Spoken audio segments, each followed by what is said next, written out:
What up, though? It's your boy. Go and see Spaceship Always the Incredible. I'm here, last ship standing. And in this corner, this is the Raw recap for July 22nd. This is my very first recap, y'all. I said I want to start doing more wrestling podcasts, talking about a little bit more wrestling. So I decided, because I was always doing it, and I have to watch along. But I decided, let me just go ahead and start on a fresh slate as we lead up to SummerSlam. So this won't be long, like, regular shows or whatever. This won't be the house party or the straight talk or the super duper Sunday review show. This is just all wrestling. So if you like wrestling, you tap in, let me know. Tell me your thoughts, everything about wrestling, and we can do it from there. Monday Night Raw was a decent show today. I think the thing that really got me about it, first of all, I was pissed off because the next 2 weeks they're going to be on Sci-Fi. I just changed my cable stuff, like, certain channels I want. And I was like, no, I don't need Sci-Fi. I guess I need Sci-Fi. But it was pretty good. I think it did a lot of build-up for SummerSlam on the Raw side. There's some things on there that that's just not clicking for me. And we're going to talk about those. One thing I did not do that I realized I probably should do is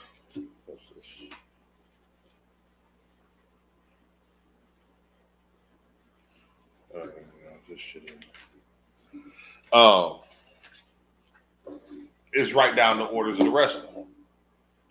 Right? Write down what happened. So I'm gonna try to write it down as I talk about it. If I'm wrong, somebody tell me. But I like the show. I like the build-up. Let me tell you. I'm a big wrestling fan. Anybody that knows me knows why I'm doing this, knows I'm a wrestling fan. So I'm gonna talk about some things that you might not know about wrestling. Damian Priest used to be a Ring of Honor. And his name in Ring of Honor was Punishment Martinez, right? And I've never been a fan of Damian Priest. Never was a fan of Damian Priest. Wasn't a fan of his in Ring of Honor's Punishment Martinez. When he got to NXT, I wasn't really a fan of his. When he came up and he was a good guy, he won the United States title. I wasn't a fan of his. When he got with Judgment Day, I wasn't a fan of his. I am becoming a fan of Damian Priest. Damian Priest is he's doing a great job. He's doing a great job of being the leader of Judgment Day. Hold on, y'all. I'm trying to.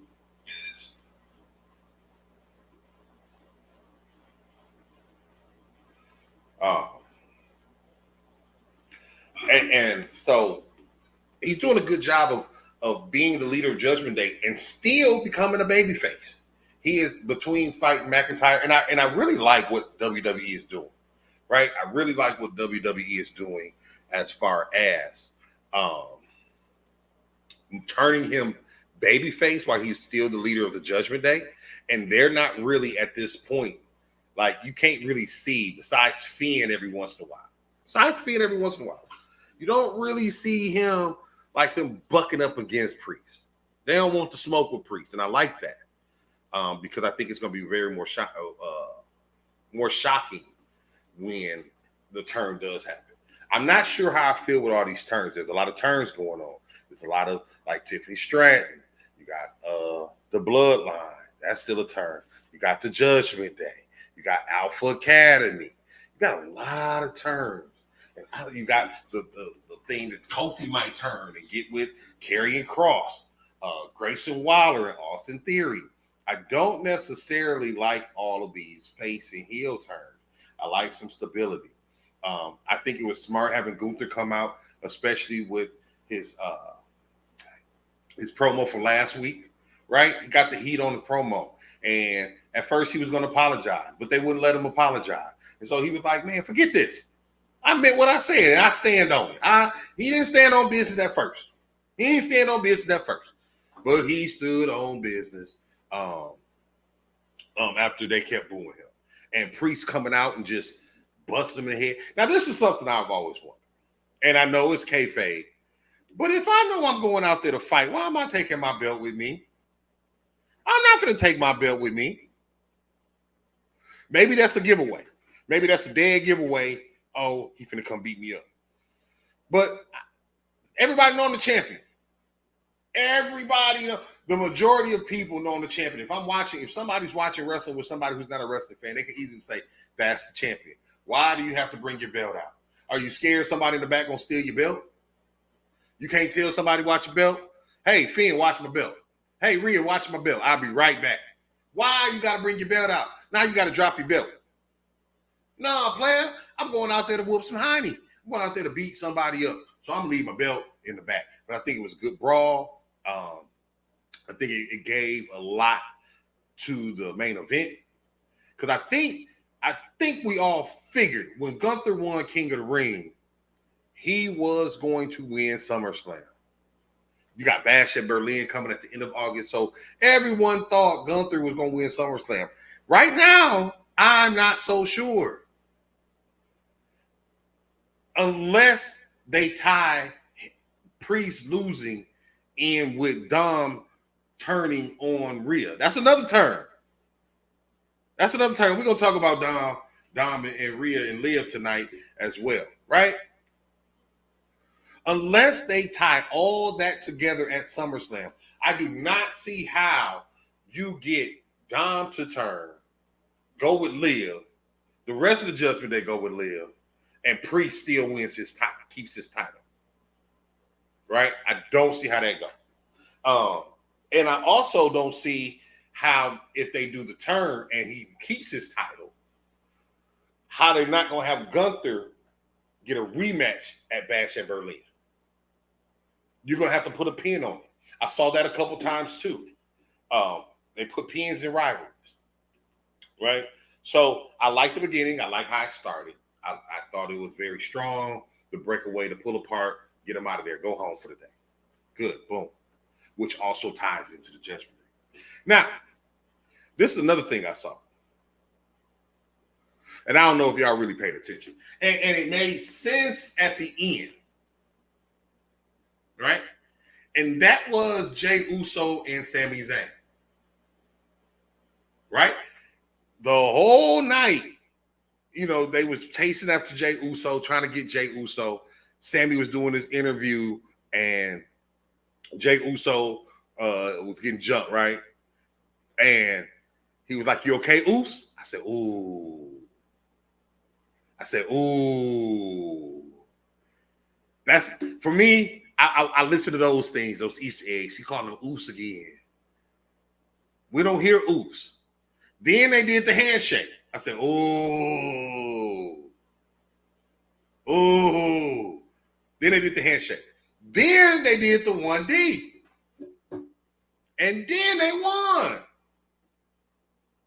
Jay ain't got shit to do with SummerSlam. He chilling. So this just keeps him in the mind. And now they're bringing their relationship back to the forefront.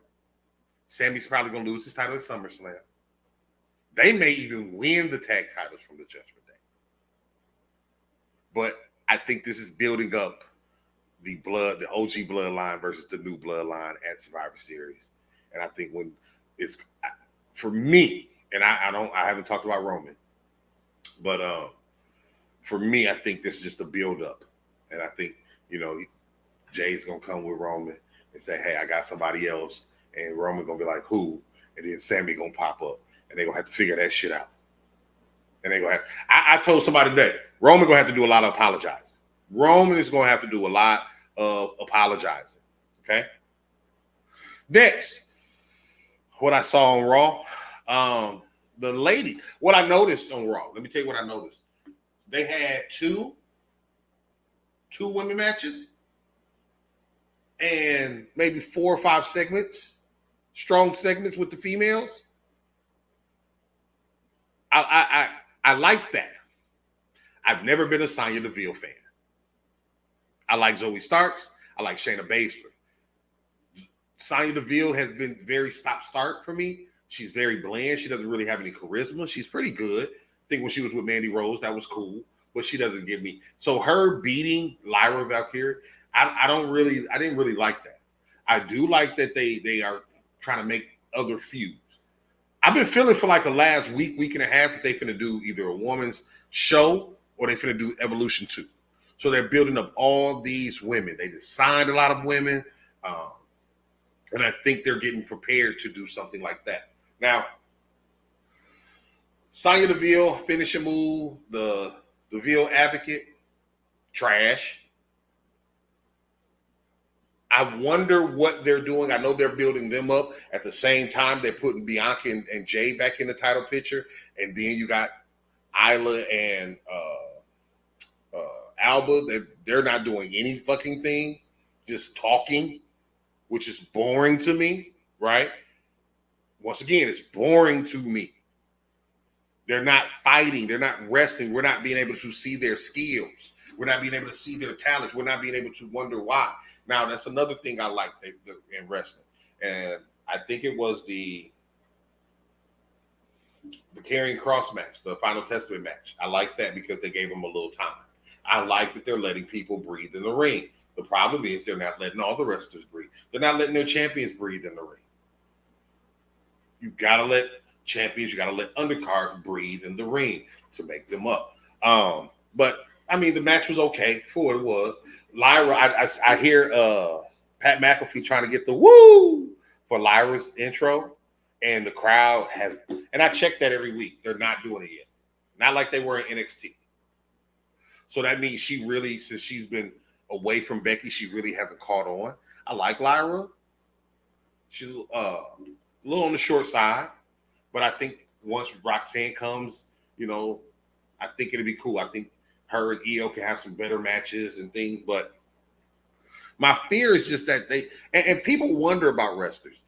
You got to captivate me. I need some charisma. I need something that's going to hold me and captivate me to want to see you wrestle. And I'm not getting that with Lyra. I'm not getting that with Chance and Carter yet. Zoe Stark's okay. Shayna, I've always been a Shayna fan, but Shayna's kind of slowed down. But the match was good. Zelina Vega. I watch a lot of, shout out to Fightful, shout out to Steven Larson. Watch a lot of wrestling podcasts. And Denise Salcedo always talks about how Zelina Vega does not win matches. Zelina Vega won a match tonight. I want to look that up real quick. I want to look that up. Zelina Vega last win.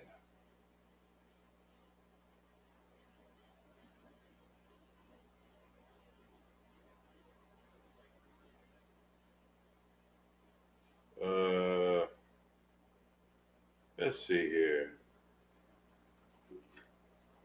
If they're gonna show her last match.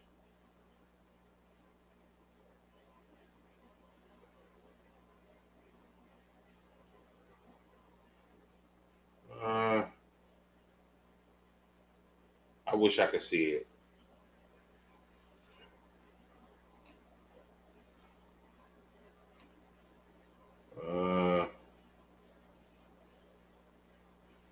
Let's see here. I want to see. She's been defeated so much.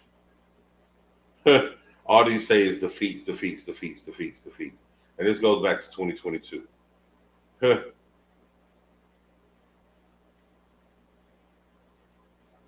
Yeah, she hasn't won a match in a very fucking long time. So I'm happy she won.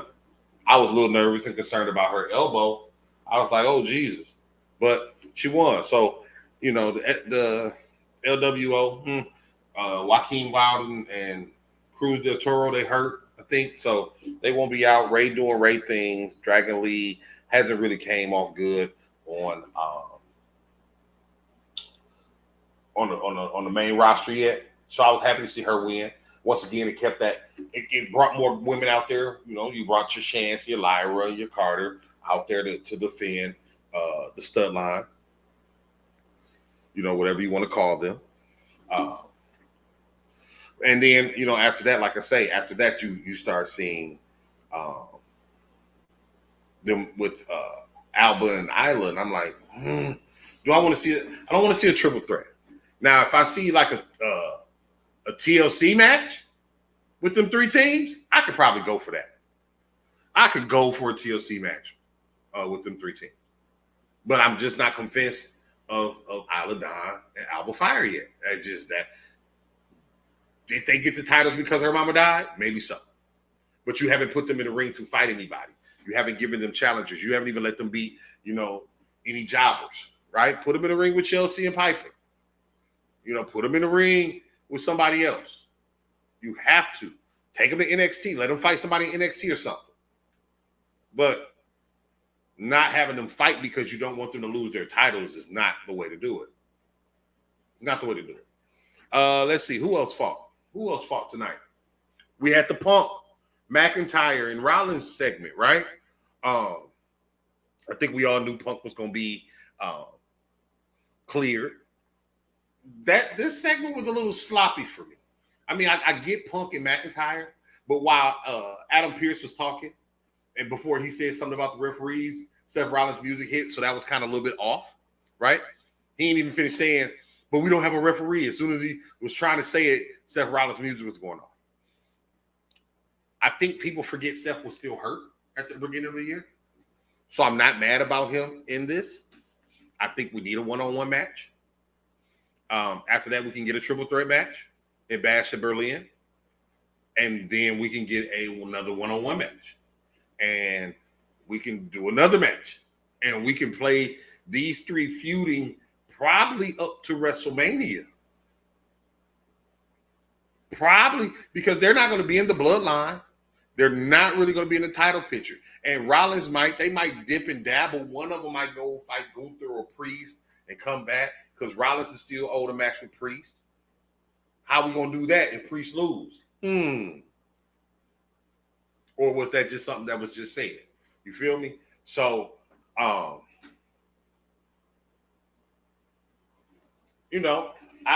like the segment. I think it was cool.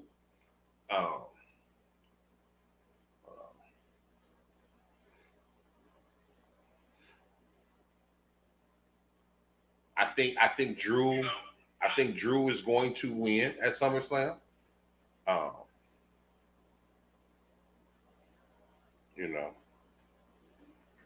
But we'll see about that. Ilya and Braun Breaker.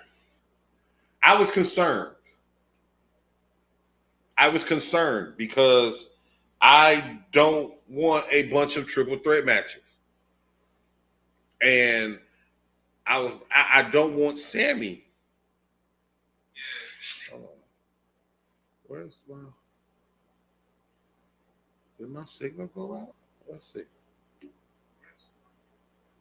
Okay, no. I'm trying to see if my thing loaded up. Will it share? Let's see. There we go. So Sammy has fought in a lot of triple threat matches, it seems, for his title. I kind of like how they did this. It was a lot of high impact moves. Wasn't better than their other match, Ilya and Braun Breaker. But what this did was it took Ilya away from the title scene for a minute. Right? He's concussed or hurt, so he won't be at SummerSlam. He won't be around. Right? Braun can win the title, then them two can fight at Berlin. Instead of having Sammy fight a triple threat match. I don't want Sammy's loss to be cheapened because he beat Gunther. Nobody beats Gunther. Right? So I like that it didn't cheapen this win. And I see Braun Breaker finally winning. Braun is okay. I hope Braun doesn't get conceited. And don't work and stop working as hard. I don't want him to get lax. I want him to continue because even that spear on the outside, I don't know how much that was kayfabe because he hit his head. He hit his head on the ring. So, whew, you know what I'm saying? That was tough. So hopefully he's okay. But it was a good match. I liked the match. I thought it was going to be a triple threat match. I thought they was going to have Sammy fight, but I like that they gave it to Braun. Also remove Ilya. Ilya can always come back and fight Breaker. Because there's so many right now. There's so many wrestlers that they're pushing, and so many people that we want to push that you don't want to rush stuff. I'm not of the mind to rush everybody to a championship because we want them to be a champion. I'm a true wrestling fan. Everybody didn't have championship matches. Some people fought in the undercard, and it's okay. We want them to move up. We personally like them, right? But that's a lot of pressure. Being the champion, being the top dog is a lot of pressure, and everybody can't do that. So I like what they're doing, kind of, and what it's also I'm seeing, they plant seeds for tomorrow. We come from an era of wrestling under Vince McMahon where everything seemed rushed or everything was for the right now, and we'll figure out the rest later. It seems to me that Triple H and the creative team is looking at, okay, once we do this, what do we do? Because even when we talk about Drew and Seth, right? And we was like, what's going to happen? Is Drew going to win? Is Seth going to win? It set it up for next time. It set it up for what's going on. And I think a lot of the wrestling, we're not paying attention to what is it doing, such as the Sammy and Jey today. To me, they put them two together to set up Survivor Series. To me, they put Jey and Sammy together tonight to set up Survivor Series, to set up the bloodline coming back together. Because they haven't been talking. They haven't been around each other a lot. When he first came, of course, Jey had to say a lot to a lot of people. You know, he had to apologize to a lot of people, but he's been there for a minute now. It's almost been a year. It's almost been a year. So now it's like, okay, let's come back around to it. Let's bring it back. And I think that's awesome. Then we had Xavier Woods, Alpha Academy, Otis and Tozawa against Final Testament. I don't know. Like, I'm happy they got a storyline going. I think Karrion Kross is an incredible wrestler. I used to be scared of his wrestling back in Lucha Underground and TNA, and even to a little bit NXT, MLW, Mexico. Karrion Kross used to be a savage. Now I don't believe him. I don't believe you. You need more people. Even with AOP, Paul Ellering getting wasted. I see what they're doing. Now, I was wondering this, though. So, Final Testament got the win, right? Cool. Yay. Boom. Whatever. Beat Xavier Woods. Yay. Boom. Xavier Woods won a match with Karrion Kross next week. Yay. Boom. Okay. Chad Gable and the Creeds come out. Where did Xavier Woods go? Now, Otis and Cesaro was helping you. They were helping you. But now, you just dipped on them. So it's three of them and Cesaro and Otis. Come on, Xavier Woods. What kind of friend are you, bro? We'll have to have some words. Like, bro, where you go, bro? You couldn't stay out there with us, bro? I know you just got your butt whooped. We was all fighting, bro. So then, Chad Gable comes out, heals it up, talking about how stupid Otis is. They need to get back with him, yada, yada. I was looking for Ivy now to beat up Maxine, but she never showed up. Boom, the Creeds come out or whatever, and then here comes the Wyatt Six. So now I don't know, because if you leave Otis alone, Otis can get big pops. Otis got big pops when it was him and Ziggler. Otis got big pops when he won Money in the Bank, and that was during COVID, right? But before the end of WrestleMania with him and Mandy Rose, Otis was on. People love Otis. They love Otis again now. But you're kind of watering him down because you got Chad Gable with them, and then you got Chad Gable with the Wyatt Six. Another video with Nikki Cross. I ain't get it. I gotta watch it again. I think at that time I was cooking. So I was watching it, or I was eating. But I was watching it. I was waiting on her to say something. You know, I had a little message or whatever. I really didn't get the message. So I'm going to have to watch that again. Because I thought she would say more. I do like the videos they have.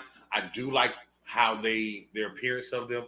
But once again, what are we going to do at SummerSlam? Are we going to do the Creeds against Tozawa and Otis? And then have the YS6? Uncle Howdy or Bo against Chad Gable. How are we going to do that? I in one hand, like I say, I love that they're thinking about tomorrow, but also my thing is, where are they going to be at in the realm of right now? Because you got a lot of clutter. SummerSlam is 2 weeks, less than 2 weeks away.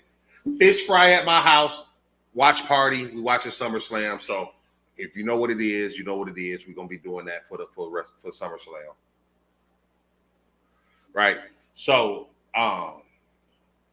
yeah, right. So and then you had your Liv, you had your Rhea segment with Dom. Dom finally told Liv that he hates her, he don't want her, which is all a lie.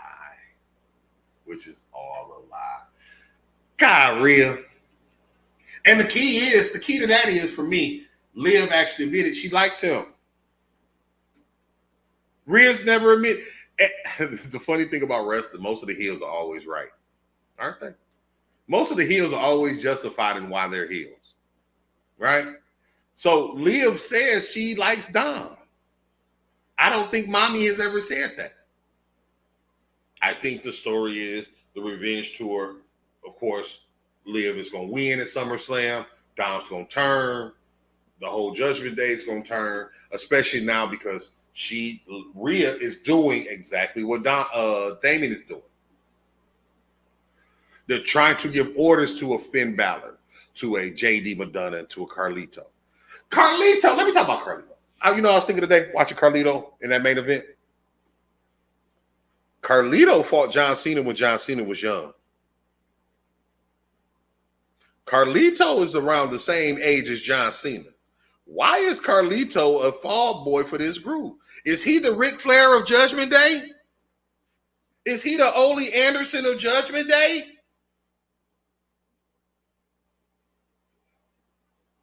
Like, are you just trying to hang with the young kids? Because Carlito old as fuck, y'all. He probably, hey, Google, how old is Carlito? 45 years old. He's 45. Carlito's 45. Probably about 20 years. I say, yeah, about 2003.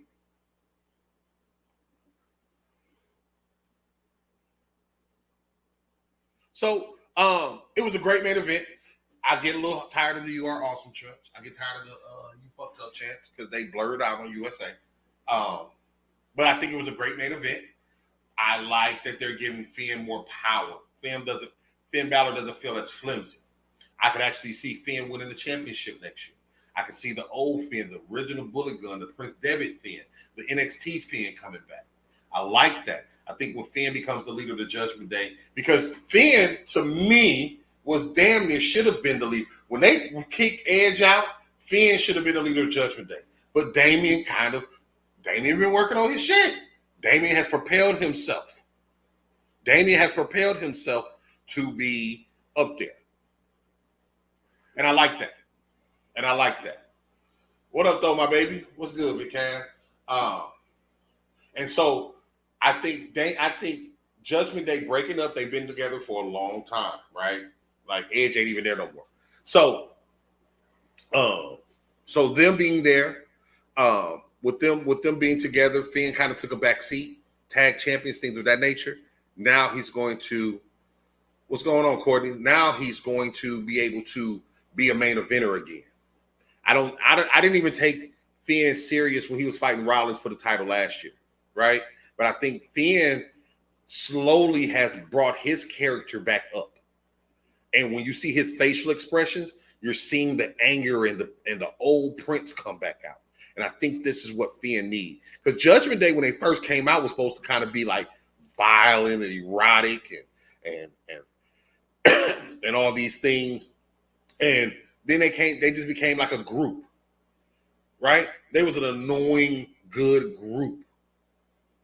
But they don't really have a killer instinct in them. They don't have a, we'll beat you up and hurt you. They ain't hurt nobody. They haven't hurt anybody. They've won. What is that?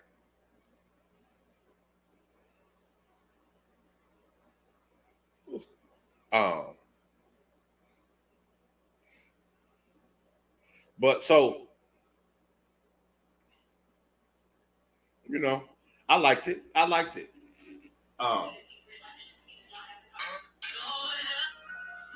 What's up? What up, boy? I got you. Yeah, I don't know what it turned into, but I think there's a reset on it, and I think that it's going to be good. I think it's going to be an amazing time for wrestling in the next couple months. We got a lot of things coming up. I'm really excited about Survivor Series. I mean, SummerSlam. I'm gonna probably come back and give some early SummerSlam predictions. I might just wait, but like I said, we are gonna have the SummerSlam party, the fish fry. You know what I'm saying? Yes, it's gonna cost to get in, but anybody that's been to a wrestling party of mine knows how we get it in, so it's gonna be fun. But yeah, it was a great show. Shout out to TNA Slammiversary. Dolph Ziggler and Nick Nemeth just won their title. I did want to talk about Bobby Lashley, MVP leaving. People are very upset about that, especially black people. I don't know. It's going to be either 10 or 15, Cass. It's either going to be 10 or 15. And so, I made this post in the group today. Shout out to BWF. You never know what happens to people. Lashley has left before. MVP has left before. Shelton Benjamin has left before. Tamina has been fired before. Okay. And sometimes people just want to go. You could just say they just don't want to be there. And we know they talk about Triple H being racist, and you can look at that and think about the promo with Booker T. But also Lashley been hurt a lot. And I know it wasn't his fault when Bray was sick because they were supposed to have a WrestleMania match. I never knew why they took the title off of him. I think that his best time was when they finally let him face Brock. And I don't know why they've restrained him. But I do wish him the best. And I can say some wrestlers come back. Some wrestlers just don't want to be on the road like that. Some people, me even as an entertainer, I've had times where my lady be like, I want you home. You don't know. Don't take dirt sheets as law. People say stuff just to get clickbait. We don't know. And MVP could say these things. Yes, I get it. I read a lot of what MVP said. I get it. Hurt Business was okay. But Hurt Business to me was mid. Mid. I've never been a Cedric Alexander fan. He's all right. He's not fan.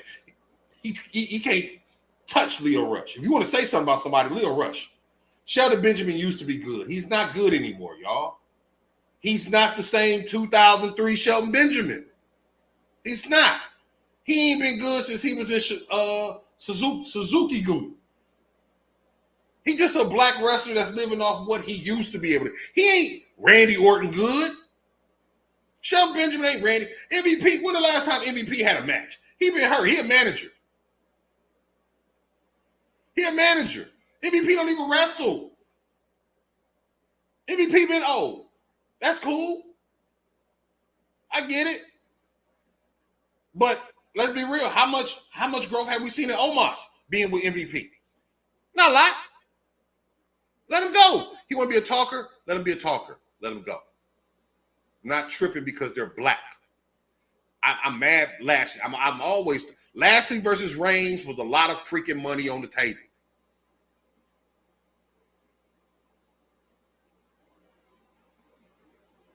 Lashley versus Reigns, I feel like they missed that. They missed that. But it is what it is. We could have did a Lashley. Would a Lashley Reigns match been better than the Reigns Brock match? Would it brought in more money? Would it brought in more eyes? I would have loved to see it. I would have loved to see it. But it didn't happen. But this is and in this corner, recap, the Raw recap. If y'all got any questions, comments, suggestions, hit me up on Instagram. Hit me up on Twitter, @SpaceshipO. Send me your questions. I'll read them off on the show. You know what I'm saying? Next week. And we do all that, man. I love y'all. Y'all be good. Great show, Raw. I give it out of 5 ships. I give it 3 ships. I get tonight about 3 ships. Okay. You know what I'm saying? It's your boy, Spaceship Oasis. We out. Peace.